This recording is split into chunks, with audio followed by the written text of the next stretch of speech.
चला आपण सुरू करू, कारण का पोरं जेवढे होतील तेवढे होतील. आता काही आवाज येत आहे का माझा तुम्हाला सर्वांना?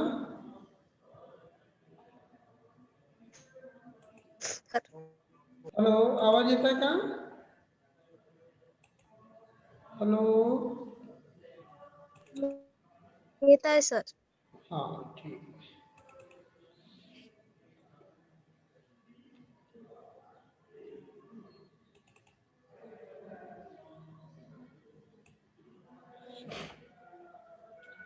आज आपण त्या दिवशी सामाजिक परिवर्तन हा टॉपिक पाहत होतो. सामाजिक परिवर्तन म्हणजे काय, की आपण त्या दिवशी पाहिलेलं होतं की सामाजिक संबंधात होणारे बदल म्हणजे सामाजिक परिवर्तन होय. कारण जे सामाजिक बदल घडून येत असतात त्या सामाजिक बदलांच्या आधारावर सामाजिक परिवर्तन ही संज्ञा अत्यंत महत्त्वाची ठरते. कारण समाज हा गतिशील समाज असतो. प्रत्येक गोष्ट ही सातत्याने बदलत असती आणि त्या बदलत्या समाजामध्ये आपण कशा पद्धतीनं राहतो, कशा पद्धतीनं आपलं हे वर्तन असते याबाबत सविस्तरपणे आपण अगोदरच्या क्लासमध्ये पाहिलेलं होतं की सामाजिक परिवर्तन हे कशाला आधारून असते. सामाजिक परिवर्तन म्हणजे कशाबद्दलचं परिवर्तन. तर आपण त्या दिवशी पाहिलं होतं की सामाजिक संबंधांमध्ये होणारे परिवर्तन म्हणजे सामाजिक परिवर्तन होय. अशा पद्धतीची आपण सामाजिक परिवर्तनाची व्याख्या पाहिली होती. त्याच्यानंतर जॉन हॅरी जॉन्सन नावाच्या विचारवंतांना जी व्याख्या केली सामाजिक संरचनेतील बदलाला आपण मूल अर्थाने सामाजिक परिवर्तन म्हणतो. त्यानंतर आपण सामाजिक परिवर्तनाचे काही आवश्यक जे वैशिष्ट्य आहेत ते वैशिष्ट्ये पाहिली होती. त्याच्यामध्ये पहिलं वैशिष्ट्य होतं की सार्वत्रिक प्रक्रिया आहे सामाजिक परिवर्तनाची, सर्वत्र घडून येणारी प्रक्रिया आहे. त्याच्यानंतर गतिभिन्नता म्हणजे हे गतिभिन्न आहे. प्रत्येक ठिकाणी याची गती वेगवेगळी असते. विकसित देश असो, अविकसित असो की मग कुठलाही असो, तिथे वेगवेगळ्या ठिकाणी वेगवेगळी गती असते. अपरिहार्यता असते त्याच्यामध्ये, भविष्यकर्ता असते, तटस्थता असते, जटिलता आहे, तुलनात्मक स्वरूप, ह्या सर्व प्रकारचं जी वैशिष्ट्ये आहेत ती आपण या ठिकाणी याची पाहिलेली होती.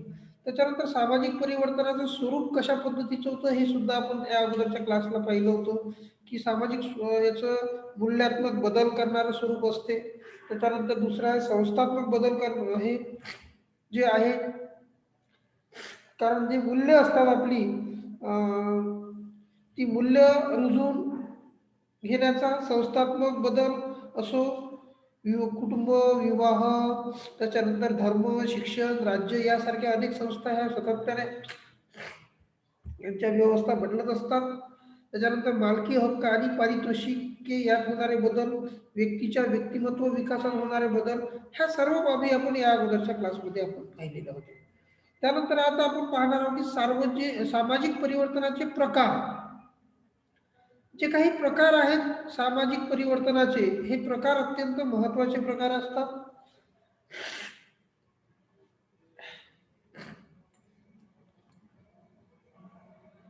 सामाजिक परिवर्तनामध्ये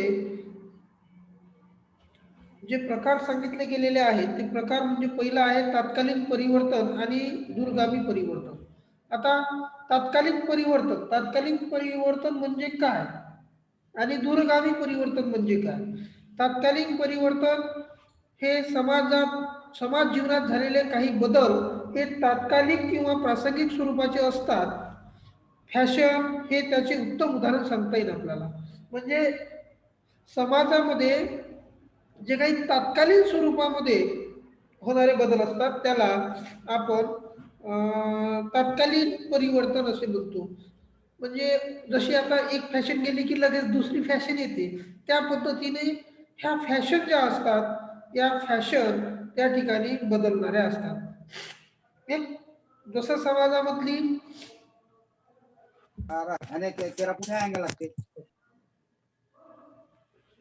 समाजामधली एक फॅशन बदलली की लगेच दुसरी फॅशन येते. म्हणजे काय होते, परिवर्तन होते आणि ते तात्कालिक परिवर्तन आहे.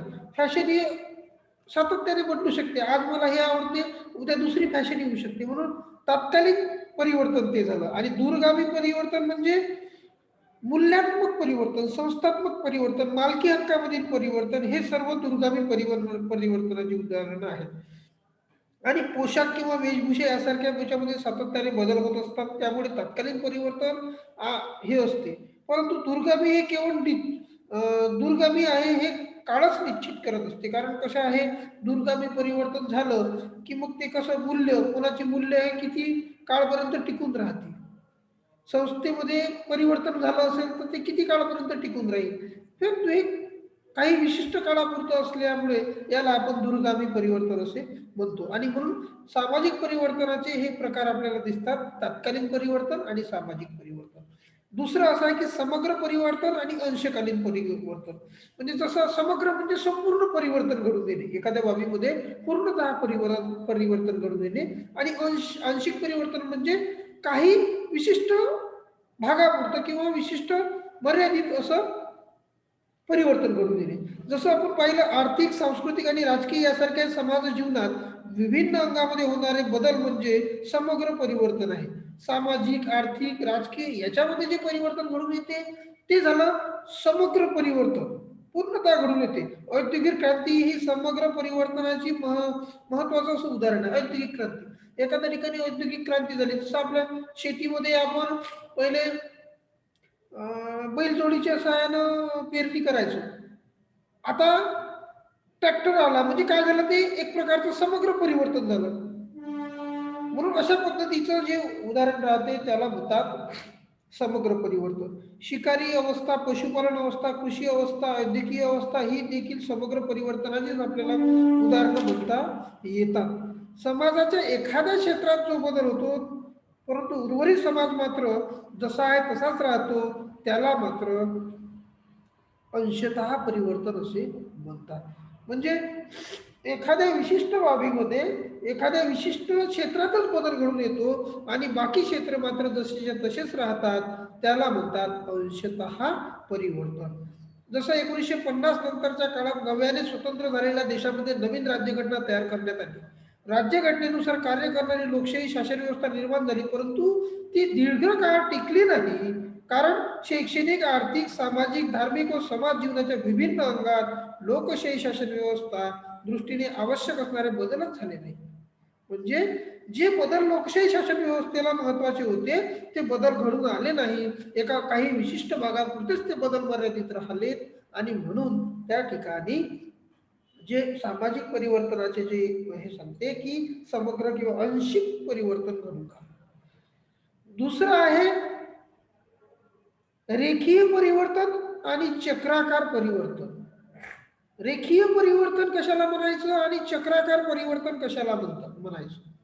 जे परिवर्तन आपल्याला एका सरळ रेषेत पुढचे टप्पे गाठत सुरू असते त्याला रेखीय परिवर्तन असे म्हणतात. म्हणजे एकंदरीत सरळ मार्गाने होणारं परिवर्तन त्याला रेखीय परिवर्तन असे म्हणायचे. आणि उत्क्रांतीच्या रूपाने होणारे परिवर्तन हे रेखीय परिवर्तन असते. उदाहरणार्थ घ्यायचं झालं, उत्क्रांती घडून येणे, एखादं उत्क्रांतीच्या स्वरूपात घडून येणारं जे काही परिवर्तन असते त्याला आपण रेखीय परिवर्तन असे म्हणतो. आदिम काळापासून किंवा आदिम अवस्थेपासून औद्योगिक अवस्थेपर्यंत समाजाची वाटचाल ही रेखीय परिवर्तनातून घडून आलेली असं आपल्याला म्हणता येईल. कारण सुरुवातीच्या काळामध्ये, प्राचीन काळामध्ये काही नवनवीन काही असे शोध लागले नाही. त्या काळामध्ये एका ज्या दिशेनं चाललेलं त्या दिशेनं परिवर्तन होत असलेलं किंवा झालेलं आपल्याला दिसून येते.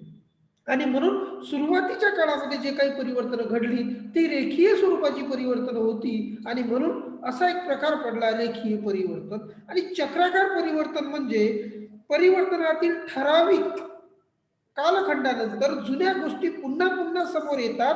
फॅशनने त्याची उत्तर देतात. जुन्या गोष्टी पुन्हा पुन्हा समोर येणे त्याला आपण काय म्हणतो? चक्राकार परिवर्तन असं म्हणतो. उदाहरणार्थ बघा, आपण सुरुवातीच्या काळामध्ये मातीच्या भांड्यामध्ये जेवण करायचो. आत्ताचं करंटचं उदाहरण तुम्हाला सांगतो. मातीच्या भांड्यामध्ये आपण जेवण करायचो, मातीच्या भांड्यामध्ये पाणी प्यायचो, मातीच्याच भांड्यामध्ये स्वयंपाक शिजवायचो. हे सगळ्या गोष्टी सुरुवातीच्या काळामध्ये मातीच्या भांड्यामध्ये होत होत्या.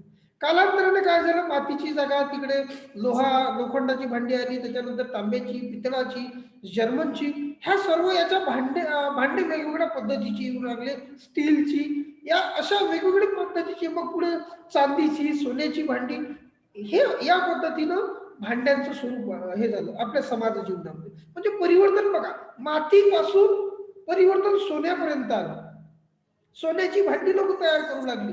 बघा किती मोठा हा प्रवास घडला मातीपासून सोन्यापर्यंतच्या भांड्यांचा.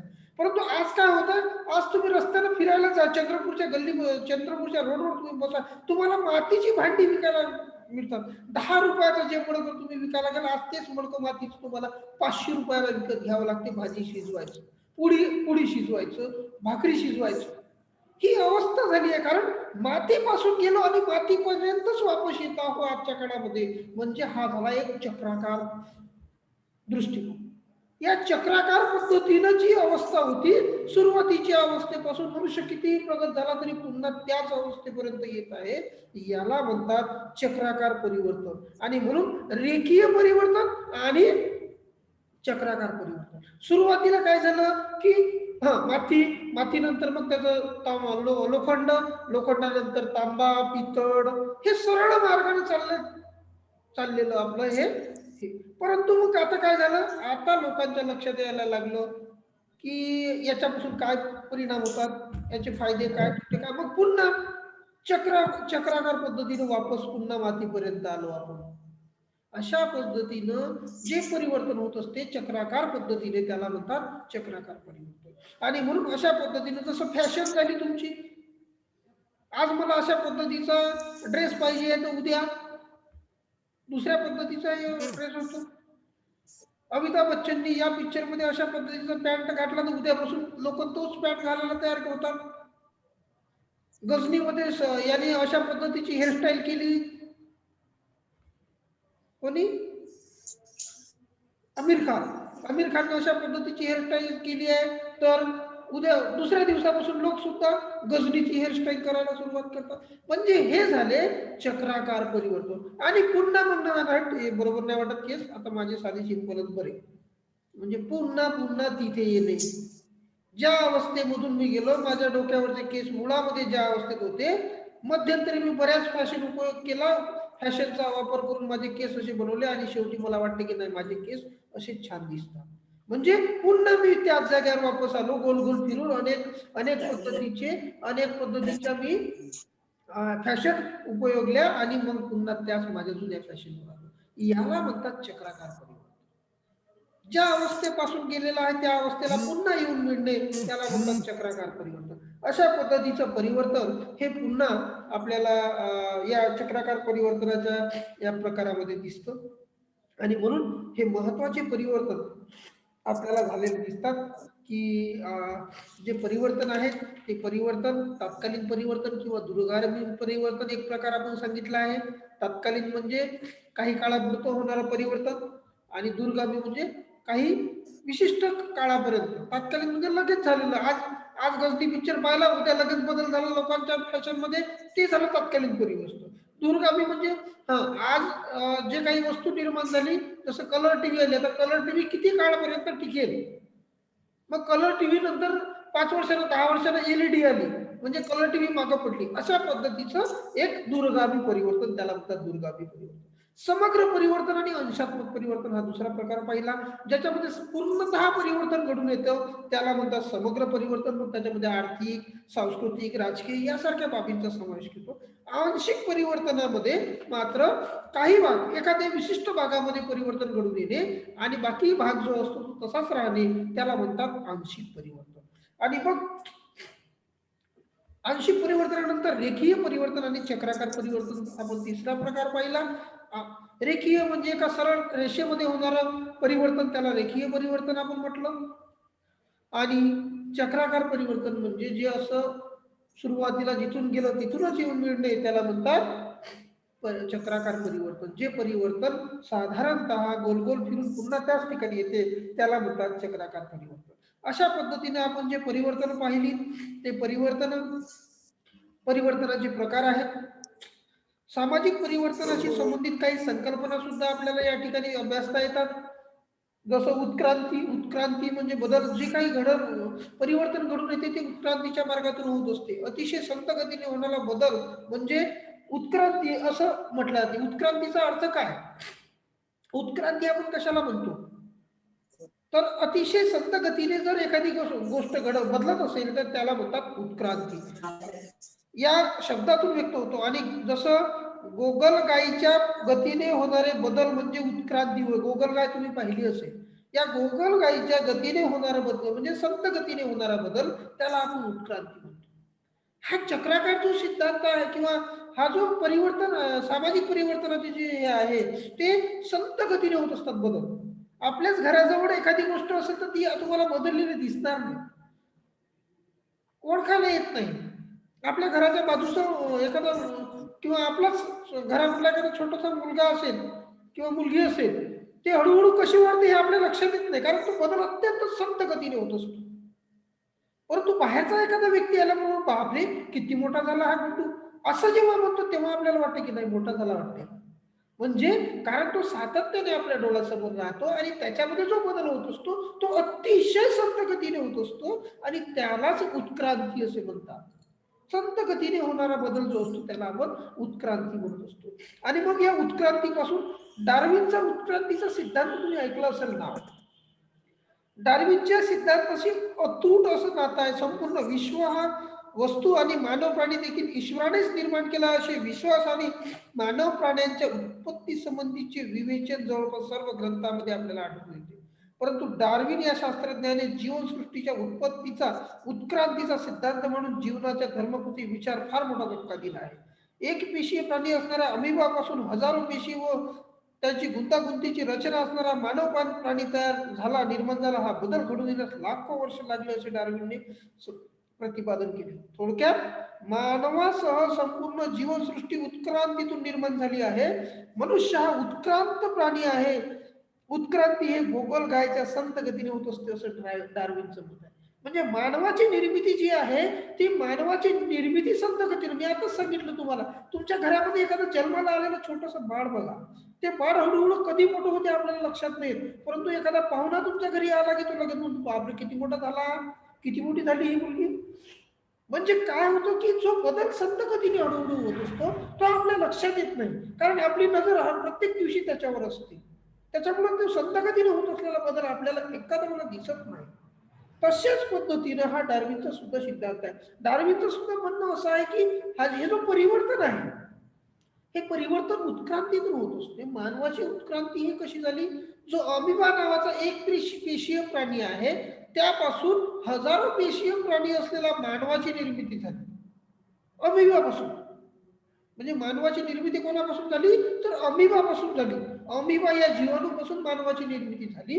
अशा पद्धतीचं विश्लेषण किंवा सिद्धांत हा डार्विनने मांडला आणि मानवी उत्क्रांतीचा सिद्धांत त्यानं सांगितला आपल्याला की मानवाची निर्मिती कशी झाली, मानवाचा विकास कसा झाला, मानव कसा जन्माला आला. म्हणून हे उत्क्रांतीवादी जी विचारधारा आहे ही विचारधारा डार्विनच्या सिद्धांताचा हा जो सिद्धांत आहे सामाजिक परिवर्तनाचा, हा या सिद्धांतावर डार्विनच्या विचाराचा खूप मोठा प्रभाव असलेला आपल्याला दिसून येतो. आणि या शास्त्रज्ञांनी डार्विनने आपल्या विचारांच्या आधारे उदाहरणार्थ राज्याचा उदय, राज्य आणि व्यक्ती यांचे नातं, राज्य आणि कार्यक्षेत्र, राज्यशास्त्राच्या अभ्यासाविषयी विविध डार्विनचे विचार या आधारे या सिद्धांताची मांडणी केली गेली. थोडक्यामध्ये सांगायचं झाल्यास डार्विनच्या सिद्धांतामुळे विभिन्न सामाजिक शास्त्रामध्ये उत्क्रांतीवादी विचार प्रणाली किंवा उत्क्रांतीवादी दृष्टिकोन अध्ययन करण्याची एक परंपरा निर्माण झाली. डार्विनच्या या उत्क्रांतीवादी सिद्धांतामधून अनेक पद्धतीचे विचारधारा त्याच्या म्हणण्यानुसार की अमिबापासून जर मानवाची निर्मिती होऊ शकते तर याला लाखो हजारो वर्ष लागली की त्या अमिबापासून मानवाची निर्मिती व्हायला. मग हे लाखो हजारो वर्षापासून चालत आलेलं जे परिवर्तन आहे हे किती संत गतीने असेल. अगदी संत गतीने होत असलेलं हे परिवर्तन कोणाच्याही लक्षात येत नाही असं हे परिवर्तन आहे असं डार्विनच्या म्हणतो. हर्बर्ट पेन्सन नावाचा विचारवंत असं म्हणतो की उत्क्रांतीवादी विचारधारणेमध्ये सामाजिक उत्क्रांती विचार प्रणालीच्या आधारे होत असते. उत्क्रांतीवादी विचार प्रणालीचं योगदान हे अत्यंत महत्वाचं आणि महत्वपूर्ण असं योगदान आहे. याच्यात उत्क्रांतीवादी विचारधारेत सुद्धा याचं महत्वाचं आहे. हर्बर्ट पेन्सन प्रमाणे जे आपण प्रकार पाहिले आहेत, एकरेषीय, चक्राकार, ह्या अनेक प्रकारचे परिवर्तन होत असतात, उत्क्रांती होत असते असं तो म्हणतो. त्याच्यानंतर उत्क्रांतीनंतर उत्क्रांती आणि क्रांती ह्या दोन संकल्पना वेगवेगळ्या आहेत. त्याने उत्क्रांती सांगितल्यानंतर नंतर तो क्रांती म्हणजे क्रांती जेव्हा तो घडून येते म्हणतो, त्या क्रांतीला सामाजिक परिवर्तनाचं एक रूप किंवा प्रकार सुद्धा म्हटलं गेलं आहे त्याने. याचा अर्थ असा की उत्क्रांती या शब्दाच्या विरुद्ध अंतर्भाव व्यक्त करण्यासाठी क्रांती ही संज्ञा उपयोगात आणली जात असते. क्रांती एखाद्या घटनेमध्ये घडून येणाऱ्या बदलाची गती मंद नसून जलद आहे. त्या घटनेवरून घडून येणारे बदल हे व्यापक दूरगामी स्वरूपाचे आहेत. ते विविध स्वरूप हे व्यक्त करण्यासाठीच क्रांती हा शब्द वापरला. म्हणजे उत्क्रांतीमध्ये काय, उत्क्रांती म्हणजे काय, तर जे बदल हळूहळू गोगलगाईच्या सारख्या गतीने होतात त्याला उत्क्रांती म्हणतात.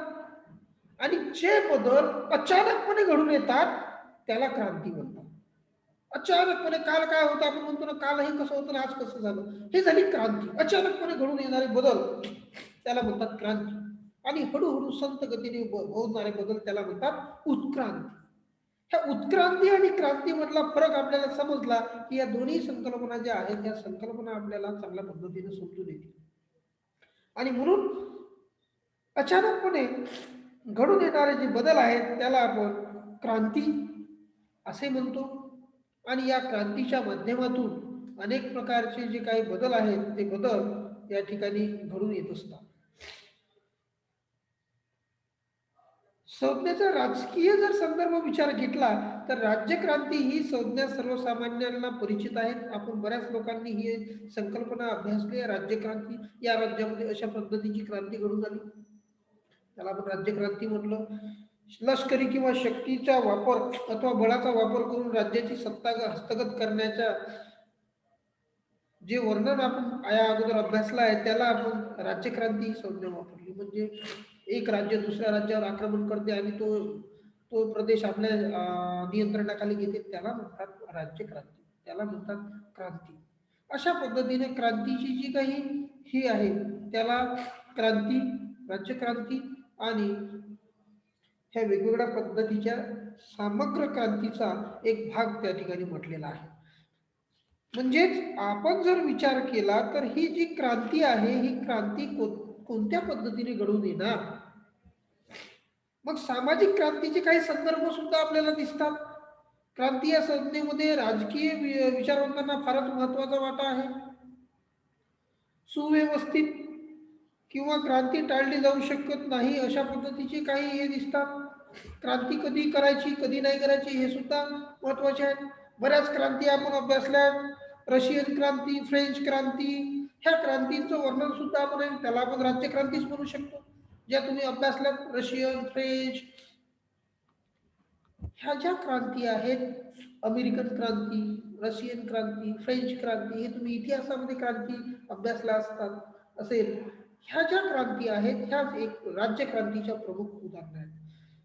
अनेक वर्षांपासून तुम्ही अनेक हे करताना कृषी क्रांती सुद्धा ऐकली असेल की कृषीमध्ये अमूलाग्र बदल घडून आले आणि कृषी क्रांती झाली. जसं उदाहरणार्थ इसवी सन पूर्व 3000 वर्ष या कालखंडामध्ये शेती करण्याचा कलेचा शोध किंवा शेती करण्याच्या पद्धतीचा प्रारंभ ही घटना समाजाच्या दृष्टीने फार मोठी उघडली. व या कृषी क्रांतीमुळे काय झालं म्हणजे बऱ्याच अंशी शेती करण्यासाठी विविध शस्त्रांचा किंवा याचा वापर होऊ लागला आणि ही कृषी क्रांती होऊ लागली.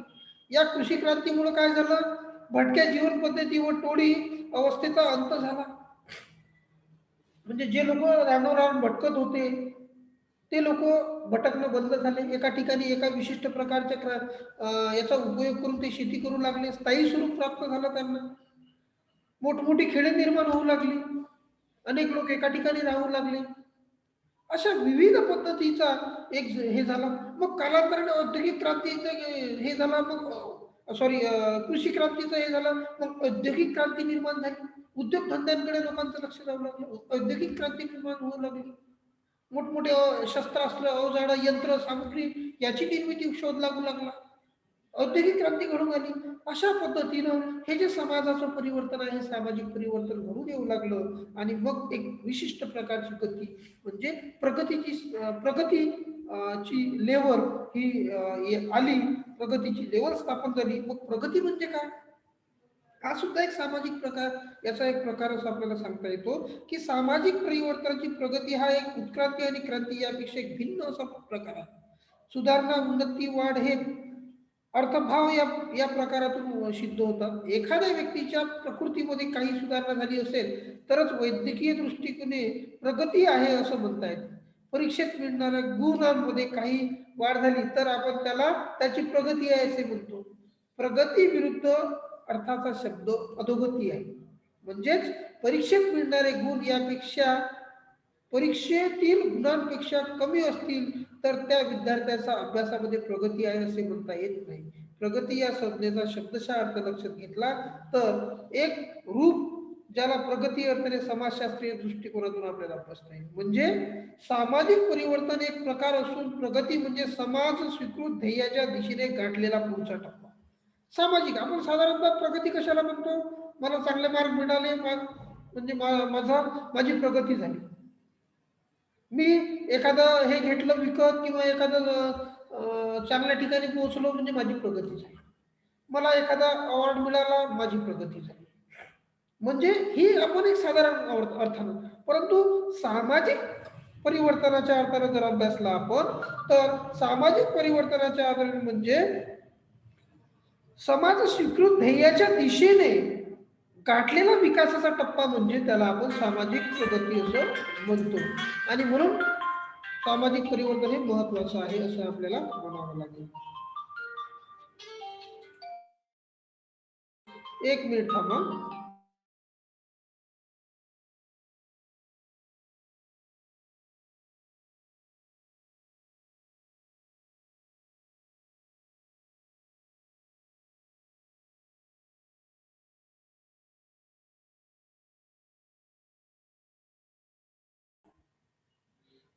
ठीक आहे, आपण आता याच्यानंतरचं पुढच्या क्लासला पाहू. माझी मीटिंग आहे आता थोडी विद्यापीठाची, त्याच्यामुळे आपण आजची हे संपवतो. ठीक आहे.